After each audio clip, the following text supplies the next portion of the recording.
Congolais et Congolaises, combattants de l'indépendance, aujourd'hui victorieux,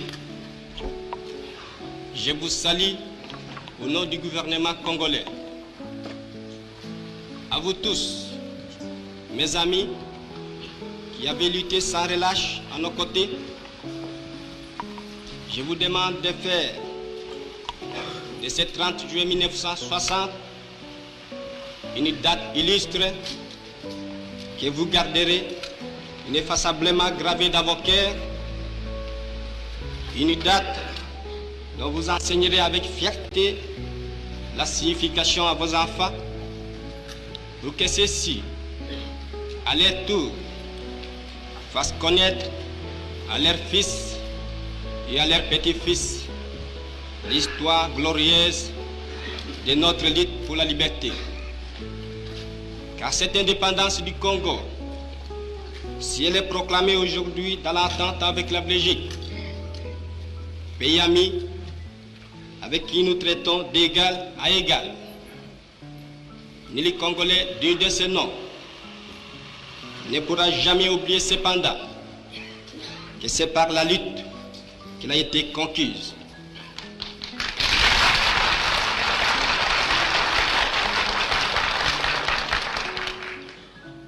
Une lutte de tous les jours, une lutte ardente et idéaliste, une lutte dans laquelle nous n'avons mélangé ni nos forces, ni nos privations, ni nos souffrances, ni notre sang. Cette lutte qui fit de larmes, de feu et de sang, nous en sommes fiers jusqu'au plus profond de nous-mêmes, car ce fut une lutte noble et juste, une lutte indispensable pour mettre fin à l'humiliant esclavage qui nous était imposé par la force. Ce qui fit notre sort à 80 ans du régime colonialiste, nos blessures sont trop fraîches et trop douloureuses encore pour que nous puissions les chasser de notre mémoire. Quand nous avons connu le travail harassant, exigé en échange de salaires qui ne nous permettaient ni de manger à notre faim, ni de nous vêtir ou nous loger décemment, ni d'élever nos enfants comme des êtres chers. Nous avons connu les ironies, les insultes, les coups que nous devions subir matin, midi et soir, parce que nous étions des nègres.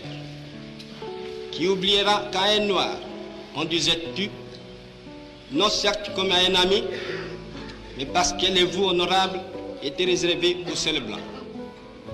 Nous avons connu que nos pères-fils spoliés, au nom des textes prétendument légaux, qui ne faisaient que reconnaître les droits du plus fort. Nous avons connu que la loi n'était jamais la même, selon qu'il s'agissait d'un blanc ou d'un noir, accommodante pour les uns, cruelle et inhumaine pour les autres. Nous avons connu les souffrances atroces des relégués pour opinion politique ou croyances religieuses. Exilés dans leur propre patrie, leur sort était vraiment pire que la mort elle-même. Nous avons connu qu'il y avait dans les villes des maisons magnifiques pour les blancs et des paillotes croulantes pour les noirs. Que les noirs n'étaient admis dans les cinémas, ni dans les restaurants, ni dans les magasins d'Européens. Que les noirs voyageaient à même la coque de péniche, au pied du blanc dans sa cabine de luxe. Qui oubliera enfin les fusillades où périrent tant de nos frères. Les cachons furent brutalement jetés, ceux qui ne voulaient plus se soumettre au régime d'injustice, d'oppression et d'exploitation.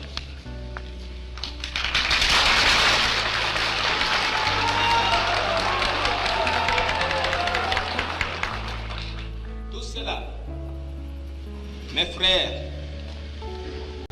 nous en avons profondément souffert. Mais tout cela aussi, nous que les votes de vos représentants élus a agréé pour diriger notre cher pays, nous qui avons souffert dans notre corps, et dans notre quai de l'oppression colonialiste, nous vous le disons tout haut. Tout cela est désormais fini. La République du Congo a été proclamée et notre cher pays est maintenant entre les mains de ses propres enfants. Ensemble, mes frères, mes sœurs, nous allons commencer une nouvelle une lutte sublime qui va mener notre pays à la paix, à la prospérité et à la grandeur. Nous allons établir ensemble la justice sociale et assurer que chacun reçoive la juste rémunération de son travail.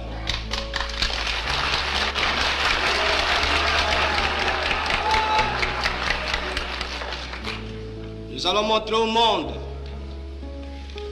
ce que peut faire l'homme noir quand il travaille dans la liberté. Et nous allons faire du Congo le centre de rayonnement de l'Afrique tout entière. Nous allons veiller à ce que l'été de notre patrie profite véritablement à ses enfants. Nous allons revoir toutes les lois d'autrefois et en faire de nouvelles qui seront justes et nobles. Nous allons mettre fin à l'oppression de la pensée libre et faire en sorte que tous les citoyens jouissent pleinement des libertés fondamentales prévues dans la Déclaration des droits de l'homme.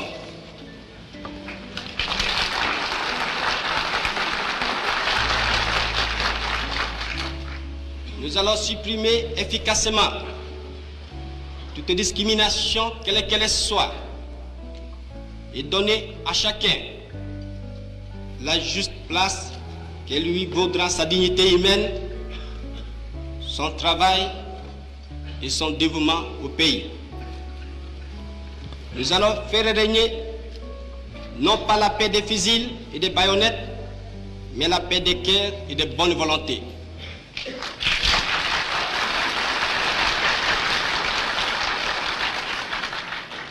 Et pour tout cela, chers compatriotes, soyez sûrs que nous pourrons compter non seulement sur nos forces énormes et nos richesses immenses, mais sur l'assistance de nombreux pays étrangers dont nous accepterons la collaboration chaque fois qu'elle sera loyale et ne cherchera pas à nous imposer une politique quelle qu'elle soit.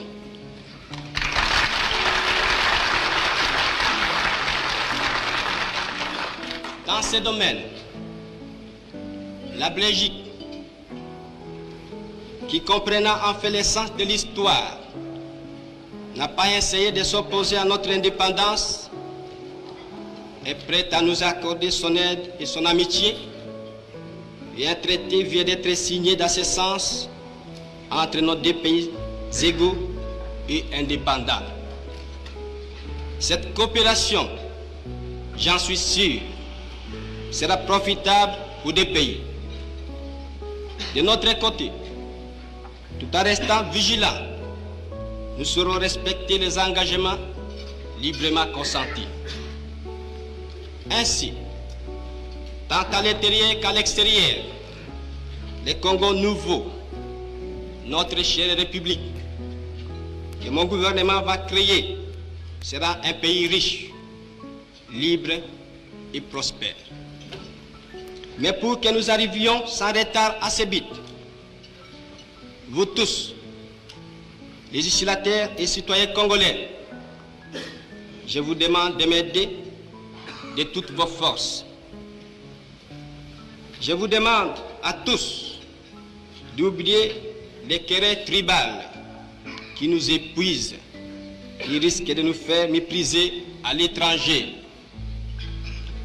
Je demande à la minorité parlementaire d'aider mon gouvernement par une opposition constructive et de rester strictement dans les voies légales et démocratiques.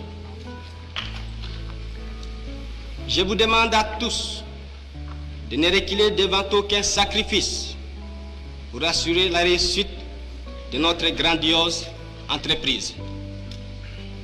Je vous demande enfin de respecter inconditionnellement la vie et les biens de vos concitoyens et des étrangers établis dans notre pays.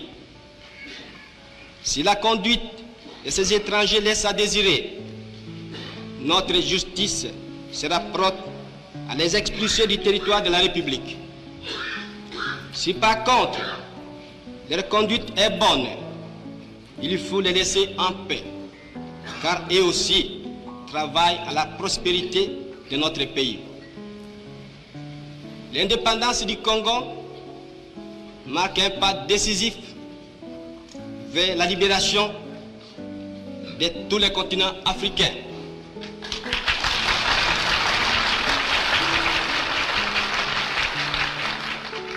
Voilà, Sire, Excellences, Mesdames, Messieurs, chers compatriotes, mes frères de race, mes frères de lutte, ce que j'ai voulu vous dire au nom du gouvernement en ce jour magnifique de notre indépendance complète et souveraine.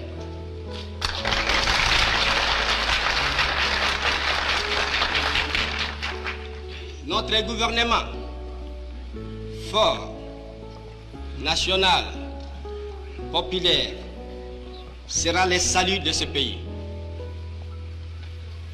J'invite tous les citoyens congolais, hommes, femmes et enfants, de se mettre résolument au travail en vue de créer une économie nationale prospère qui consacrera notre indépendance économique. Hommage aux combattants de la liberté nationale. Vive l'indépendance et l'unité africaine. Vive le Congo indépendant et souverain.